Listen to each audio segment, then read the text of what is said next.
Kita awali dengan informasi pertama, pemirsa. Sumatera Selatan tengah bersiap mewaspadai bencana yang kerap terjadi pada musim hujan seperti banjir dan tanah longsor.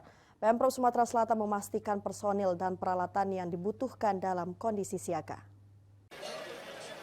Memasuki musim penghujan, Pemprov Sumatera Selatan kini tengah bersiap mewaspadai bencana hidrometeorologis seperti banjir dan tanah longsor.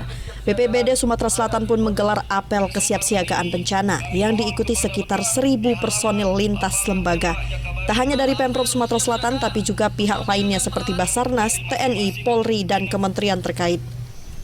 Selaku pemimpin apel, pejabat Gubernur Sumatera Selatan Agus Fatoni memastikan jajarannya siap menghadapi bencana yang mengancam di musim hujan.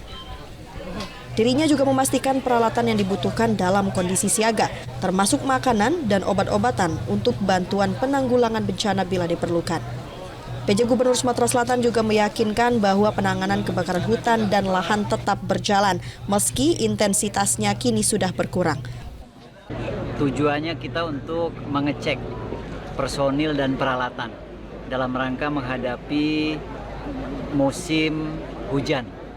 Jadi dalam waktu dekat kita akan menghadapi musim hujan. Saat ini sudah mulai musim hujan dan musim hujan ini akan rawan bencana, khususnya longsor dan juga banjir. Nah, jumlah personil dan peralatan kita tadi baru sudah selesai apel kesiapsiagaan. Personil yang kita terjunkan itu 1.000 orang, ditambah dengan personil dari kabupaten kota, juga mereka sudah siap, dan juga peralatan mulai dari TNI, Polri, teman-teman dari BPBD, baik provinsi maupun kabupaten. BPBD Sumatera Selatan telah memetakan kabupaten dan kota yang rawan bencana, seperti Kabupaten Patlawang, Lahat, Okuraya, Musirawas, Muratara, serta Kota Pagar Alam dan Lubuk Linggau. Dari Palembang, Erwin Setiawan, iNews melaporkan.